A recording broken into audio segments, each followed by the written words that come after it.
Hello everyone, it's been a little while since I posted and I am sorry about that. It's just getting really busy at work, so once the protest was done I had to start focusing on that, but I do still want to raise awareness of the issues facing our kids and everyone who's seeking to educate their child within SEND provision, because the lack of capacity is ongoing and a bigger problem than just my kids. One of the things that came out after the protest in the media coverage was every time the council responded to reporters putting something to them, their response is that all the children are getting their educational needs met. And that's debatable in Daniel's case, but it's certainly not true for some of the kids who are currently excluded from Foxfield, because some of them aren't even able to go to the Hive. And one of the people that I really wanted to speak to and platform was Leah, who is the mother of Oliver, and she's joined me for a little phone call so that she can explain to you how this has been for her. So, hi Leah, how are you?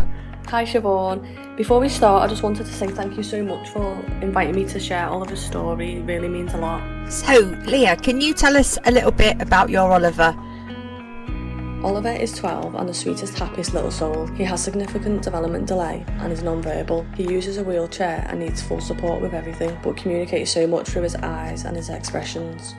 He has a rare life-limiting condition called lissencephaly and also lives with drug-resistant epilepsy. Despite everything, he's such a light in our lives. He loves pretty lights, music, especially 90s club classics, animals and being out in nature. He's a content little boy who brings calm, happy energy wherever he goes. Where did Oliver go to school for primary school and how was he there? Oliver went to Milstead School in Liverpool and our experience there was amazing. He absolutely loved going to school and truly flourished while he was there. When we got Oliver's diagnosis, we were told children like him typically live between 2 to 10 years and that he would be severely disabled and wouldn't reach his milestones. He wouldn't smile and there'll be no therapies that would help, just to go home and give him love. But Oliver proved them wrong. With the incredible support he received at Milstead School, he thrived. He absolutely loved going to school, and I always felt his needs were understood and met. It was such a positive environment for him. Oliver has been excluded from Foxfield.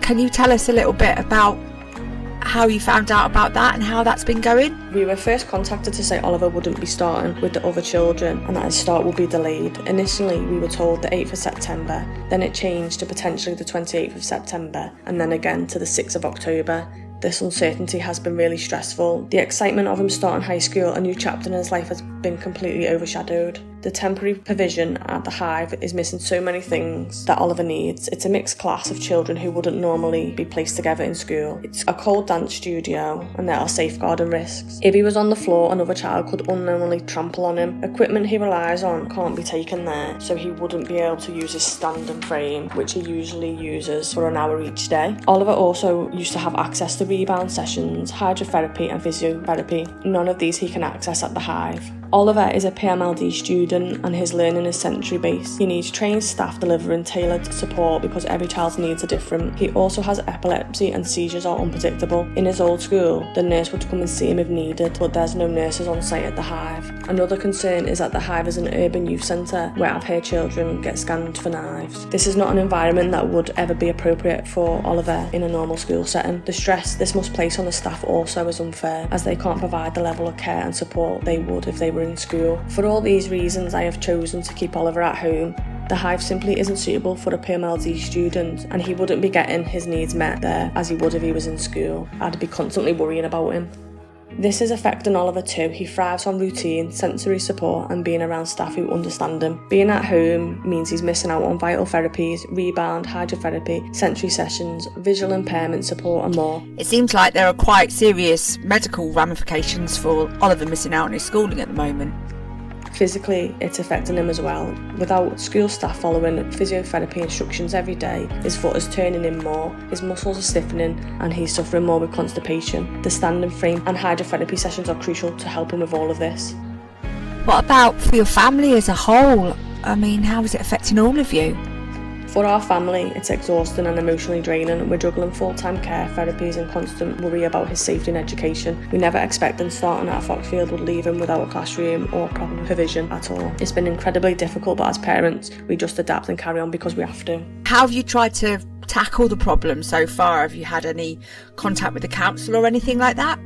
I followed the advice to put in a formal complaint, but the school was given the wrong information by the local authority that was shared with parents. Yeah, I think we had a similar situation when I approached Wired, which is what we were advised to do, and they didn't seem to know exactly why we were contacting them at first. So when we did our formal complaint, we actually ended up getting advice from ChatGPT. So as much as people have a lot to say about the negatives of AI, it's been really useful for us. Carry on. I've submitted the complaint, but I haven't heard anything back. I've also reached out to Wired for support and advice, and I've been really grateful from the help from Claire House and their community support volunteer. I've requested an emergency interim review on Oliver's EHCP, and we've had the meeting to discuss how best to meet his needs while he isn't accessing the Hive. Unfortunately, this doesn't look promising, as the local authorities still consider the Hive to be suitable despite all the issues we've raised. Yeah, I don't know how they're coming to that conclusion. They seem to be very out of touch with the reality of the situation that our kids are living with at the moment.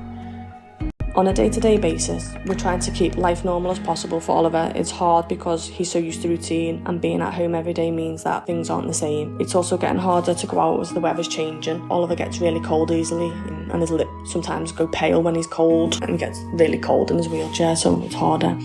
Throughout this, one of my main concerns is he isn't accessing any therapies, which is vital for his well-being. We've been incredibly lucky to have our Claire House Angel supporting him through physio, therapies, hydrotherapy sessions and sessions whenever there's space. School have also offered some days in the school recently where he's able to go in when another child's been off. This has been really good, and Oliver's been really happy when he's been there.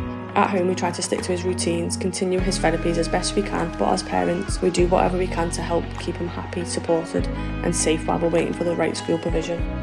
Oh, listen, thanks so much for talking to us today, Leah. I don't know if you've had the chance to say everything you would like to say, but please go ahead if there's anything else you want to mention. This isn't just about education. Children with PMLD learn differently. Their learning is sensory-based, delivered by trained staff who understand their individual needs. They rely on specialist environments, therapies and routines to access learning, communicate and thrive. Temporary or unsuitable spaces take that away, and the impact is much bigger than missing lessons. It affects their development, well-being and everyday life. It's incredibly sad. If you want to continue to follow Oliver, his mum is on Facebook and Instagram, and if you search for The Oliver Effect, you should be able to find her out on there. Thank you so much, Leah.